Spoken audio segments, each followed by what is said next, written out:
जी की आज मुजफ्फरपुर में रैली हो रही है, दादा कैसे देखते हैं इसको? देखिए, अमित शाह वह व्यक्ति हैं राजनीतिक सियासत में देश के अंदर जो आज की तारीख में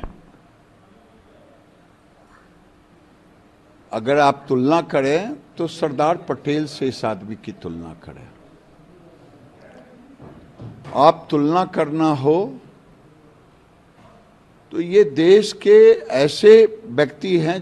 आज बिहार में अमित शाह का प्रोग्राम हो रहा है, विपक्ष में खलबली मचा हुआ है और आने वाले दिन में कांग्रेस तो हमास के साथ गई है। देश के सामने दो ही रास्ता है, या तो जो लोग कांग्रेस और इंडी गवर्नमेंट को वोट देना चाहते हैं, इंडी गठबंधन को, वो आतंकवादी हमास के समर्थन देने वालों के साथ होंगे। इसीलिए अमित शाह जब गरजेंगे मुजफ्फरपुर से, मुजफ्फरपुर नॉर्थ बिहार का राजधानी है, और अमित शाह जब यहां से गरजेंगे तो विपक्ष को समझ में आएगी कि बिहार की जनता क्या चाहती है। इंडिया गठबंधन की आपने बात की, इसी इंडिया गठबंधन में कांग्रेस पार्टी को लेकर बिहार के सीएम ने बड़ी बातें कही थी कि इनको गठबंधन से कोई मतलब नहीं है, राज्य के चुनाव में लगे। तो कैसा गठबंधन है ये? देखिए, वहां जो गठबंधन है वो स्वार्थों का गठबंधन है। नीतीश कुमार को अध्यक्ष बनाया नहीं गठबंधन का, अब नीतीश कुमार को बिरनी काटे हुए है, और वो अगर नहीं बनाएंगे तो इंडी गवर्नमेंट को फिर जैसे जोड़े हैं वैसे वो तोड़ देंगे। कांग्रेस लगातार दावे कर रही है कि जो आने वाले 5 राज्यों के चुनाव है, कांग्रेस के टक्कर में कोई नहीं है। ये तो पता चलेगा रिजल्ट में। राहुल गांधी कई साल से कह रहे हैं कांग्रेस के लोग, देश का प्रधानमंत्री कौन बनेगा? राहुल गांधी बनेगा। सब 50 साल लग गया बेचारी सोनिया गांधी को, बेटे को बालिग करने में। तो राहुल गांधी को बालिग करने में सोनिया गांधी को 50 साल लग गया, और कांग्रेस 50 साल से जब से पैदा लिए हैं तब से कह रहा देश का प्रधानमंत्री होंगे। अब समझ जाइए कांग्रेस का क्या हाल है। अमित शाह ने कहा है कि कांग्रेस पार्टी कमलनाथ को मुख्यमंत्री बनाना चाहती है और कमलनाथ अपने बेटा को बनाना चाहते हैं। मध्य प्रदेश की जनता कांग्रेस को सबक सिखाएगी, इसलिए कमलनाथ भी झाल बजाएंगे, बेटा तो झाल बजाना ही है। अशोक गहलोत तो बोलते हैं बीजेपी है ही नहीं है राजस्थान में, जीरो। उनको कहां से दिखाई देगा, क्योंकि उनको कोई देख ही नहीं रहा है राजस्थान में अशोक गहलोत को, इसीलिए उनको कुछ दिखाई नहीं दे रहा। वहां तो बीजेपी की सरकार बननी है, तय है। जैसे सूरज का उगना पूरब में तय है, वैसे ही राजस्थान, मध्य प्रदेश, छत्तीसगढ़ में भारतीय जनता पार्टी की सरकार बननी तय। प्रधानमंत्री रतलाम में थे कल, उन्होंने कहा है कि कांग्रेस पार्टी केवल फॉल्स प्रॉमिस करती है। नहीं करती है। देखिए, मध्य प्रदेश में कमलनाथ बने, किसानों को यह दूंगा, ये छत्तीसगढ़ में भूपेश बघेल, ये राजस्थान में गहलोत, जो वादा किया पूरा किया।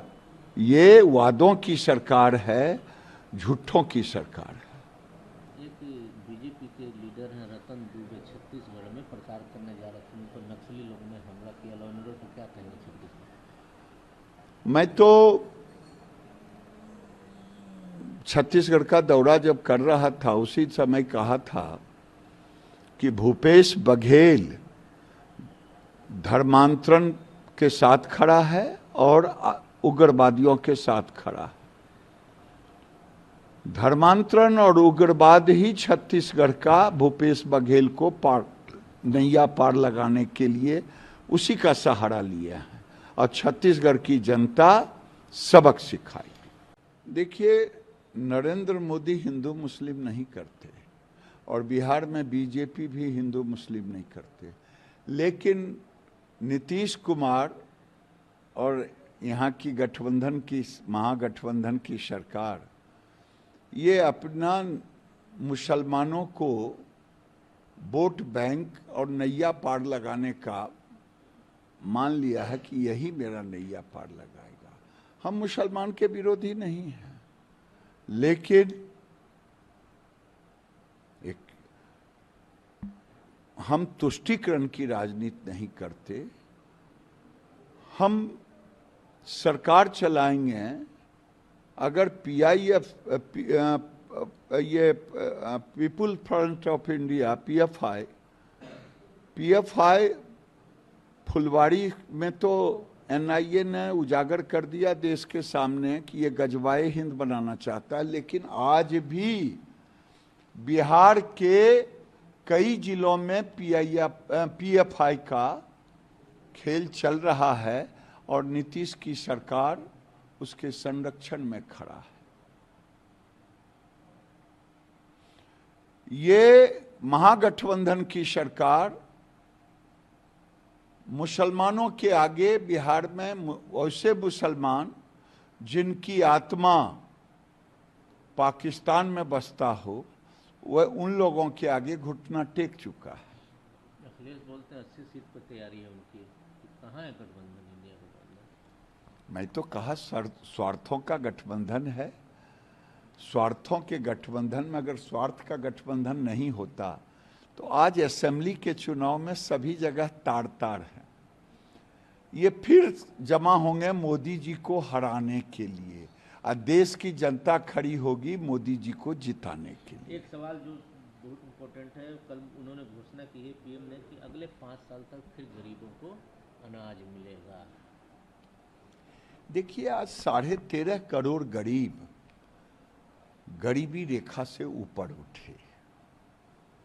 कोरोना काल से में दुनिया के 70 लाख लोग भूख से मरे, लेकिन भारत के अंदर नरेंद्र मोदी के सूझबूझ के कारण भारत के तमाम उन लोगों को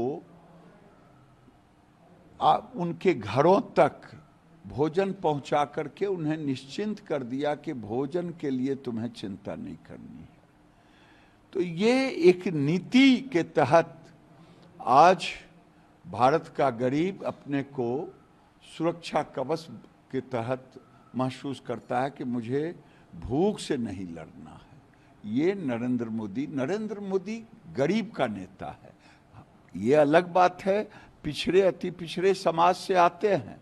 बिहार में लोगों को पेट में दर्द होता है, चाहे लालू जी हों चाहे नीतीश जी हों, लेकिन पिछड़े अति पिछड़े का बेटा होकर के भी नरेंद्र मोदी जी गरीबों का कल्याण किया है। दुनिया में कोई ऐसा नेता नहीं होगा जो काम नरेंद्र मोदी ने किया। यहाँ 7% साहब केवल सोशल सिक्योरिटी था 14 के पहले। आज नरेंद्र मोदी आए, जनधन अकाउंट, सोशल सिक्योरिटी, उनके 2-3 कार्यक्रम सोशल सिक्योरिटी के गरीबों के लिए स्पेशल दिया। कौन ऐसा प्रधानमंत्री रहा दुनिया के अंदर जो गरीबों को घर दे, शौचालय दे, गैस का चूल्हा दे, गैस सिलेंडर दे, खाने के लिए अनाज दे, बनाने के लिए चूल्हा और सिलेंडर दे, रहने के लिए घर दे, शौचालय दे इज्जत का। आज तक किसी ने क्यों नहीं सोचा? ये नरेंद्र मोदी गरीबों का नेता है, क्योंकि वो अति पिछड़े समाज से आते हैं। उन्हें मालूम था, बिहार की कहावत है, जिसके पैर फटे भी आई वही जाने पीर पड़ाई। ये राहुल गांधी नहीं है जो कलावती के घर में गरीबी सीखने जाते हैं, ट्रक ड्राइवर से गरीबी सीखते हैं। ये कुली के बीच जाकर के ही तो बेचारा स्टेशन पर कुलियों का दर्द और अपना दर्द साझा किए हैं। चाय बेचते थे, वहां कुली भी रहता था, चाय भी बेचते। ये गरीबी देखे हैं, गरीबी में जिए हैं, गरीबी में पले हैं। इसीलिए नरेंद्र मोदी का आह्वान है, भारत से गरीबी भगाओ।